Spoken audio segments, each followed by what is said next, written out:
নমস্কার বন্ধুরা, আজ আমি আপনাদের কুচে মাছের একটা টেস্টি স্বাস্থ্যকর রেসিপি করে দেখাবো। আমি যেভাবে কুচে মাছটা রান্না করব বন্ধুরা, আপনারা যদি একবার খান তাহলে এই কুচে মাছের স্বাদ কিন্তু মাংসের স্বাদকেও হার মানিয়ে দেবে। আপনারা অনেকে খান না, তবে যারা খান তারা কিন্তু জানেন এর স্বাদ কতটা। আর এটা কিন্তু খুবই টেস্টি হয় রান্না করলে, আর খাওয়াও কিন্তু স্বাস্থ্যের পক্ষে খুবই ভালো। তাহলে বন্ধুরা, আমি রেসিপিটি কেমন করে করছি প্লিজ দেখার শুরুতে একটা লাইক দিয়ে দেখতে থাকুন। প্রথমে আমি এই মাছগুলোর ভিতরে দিয়ে দেব একটু লবণ। আর এই মাছগুলো কিন্তু একটু ছোট ছোট করে কেটে নিতে হয়। আমার বাজার থেকেই কেটে দিয়েছে, তারপরে আমি বাড়িতে এনে আর একটু ছোট করে নিয়েছি। একটু হলুদ গুঁড়ো। এখন মাছটা আমি এই লবণ হলুদ দিয়ে সুন্দর করে মাখিয়ে নেব। মাছটা আমি লবণ হলুদ দিয়ে মাখিয়ে নিয়েছি। এখন আমি রান্নাটা শুরু করছি। আর রান্নার সাথে সাথে আমি যে যে মশলাগুলো ব্যবহার করছি সেগুলোকে বলে দেব। রান্নার জন্যে আমি এখানে কড়াইয়ে পরিমাণ মতো সর্ষের তেল দিয়ে দিয়েছি। আমি কিন্তু রান্নাটা সর্ষের তেলেই করছি বন্ধুরা, আপনারা চাইলে সাদা তেলেও করতে পারেন। তেলটা গরম হয়ে গেছে, এখন লবণ হলুদ মাখানো মাছগুলোকে এর ভিতরে দিয়ে দেব।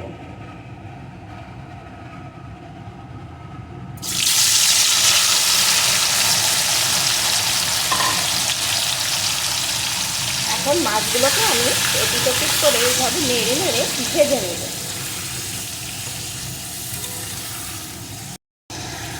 মাছগুলোকে বেশ কিছুক্ষণ এইভাবে নাড়িয়ে আমি ভেজে নিয়েছি। এখন এই তেল থেকে মাছগুলোকে আমি তুলে একটা পাত্রে নামিয়ে নেব। মাছগুলো ভেজে আমি তুলে নিয়েছি। এখন এই তেলের ভিতরে দিয়ে দেব কিছুটা পরিমাণ গোটা জিরে। এখন এটাকে একটু ভেজে নেব।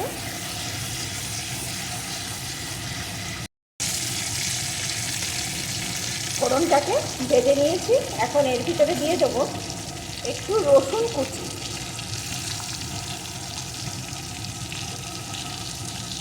এখন এটাকেও একটু ভেজে নেব। এখন এর ভিতরে দিয়ে দেবো পেঁয়াজ কুচি।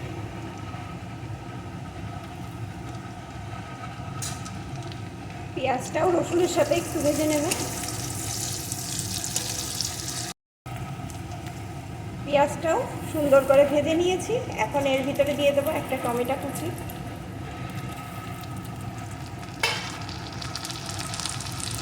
টমেটোটাও একটু ভেজে নেব। টমেটোটা একটু ভেজে নিয়েছি। এখন এর ভিতরে আমি দিয়ে দেবো একটা বাটা মশলার পেস্ট, যেখানে আছে আদা, জিরে, ধনে, কাঁচা লঙ্কা আর শুকনো লঙ্কা। ঝালটা কিন্তু আপনারা আপনাদের স্বাদ অনুযায়ী দিয়ে দেবেন। তার সাথে দিয়ে দেবো পরিমাণ মতো হলুদ গুঁড়ো আর স্বাদ মতো লবণ। এখন এই মশলাটাকে বেশ কিছুক্ষণ ধরে সুন্দর করে কষিয়ে নেব। মশলাটা আমি সুন্দর করে কষিয়ে নিয়েছি। দেখুন বন্ধুরা, মশলাটা দেখলেই বুঝতে পারছেন কত সুন্দরভাবে কষিয়ে নেওয়া হয়েছে। আর বাটা মশলা দিয়ে যে কোনো রান্নায় স্বাদ তো অসাধারণ আসে, আমরা সবাই জানি। তবে আমরা এখন ব্যস্ততার মধ্যে সবসময় বাটা মশলা দিয়ে রান্না করতে পেরে উঠি না। তবে বাটা মশলা দিয়ে যদি একটু কষ্ট করে রান্নাগুলো করা যায়, স্বাদ কিন্তু অসাধারণ হয়। এখন এই মশলার ভিতরে আমি ভেজে রাখা মাছটাকে দিয়ে দেব। এখন মাছটার সাথে মশলাটা আর একটু কষিয়ে নেব। মশলার সাথে মাছটাও আমি সুন্দর করে কষিয়ে নিয়েছি। এখন আমি এর ভিতরে দিয়ে দেবো পরিমাণ মতো জল। আমি কিন্তু বন্ধুরা এখানে উষ্ণ গরম জল দিয়ে দিচ্ছি।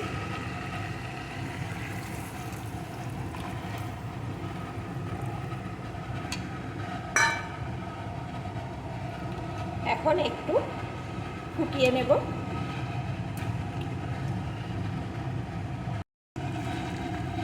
বেশ কিছুক্ষণ আমি রান্না করে নিয়েছি। এখন আমি এর উপর দিয়ে দেবো একটু গরম মশলার গুঁড়ো আর সাথে দিয়ে দেবো একটু ধনেপাতা কুচি।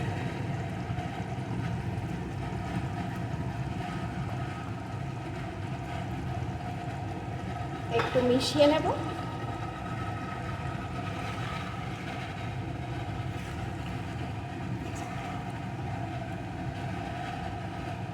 বন্ধুরা, এখানে কিন্তু আমার কুচে মাছের একটা টেস্টি হেলদি রেসিপি একদম পুরোপুরি রেডি।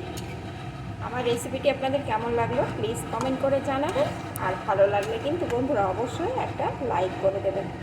এখন এটাকে আমি নামিয়ে নেব।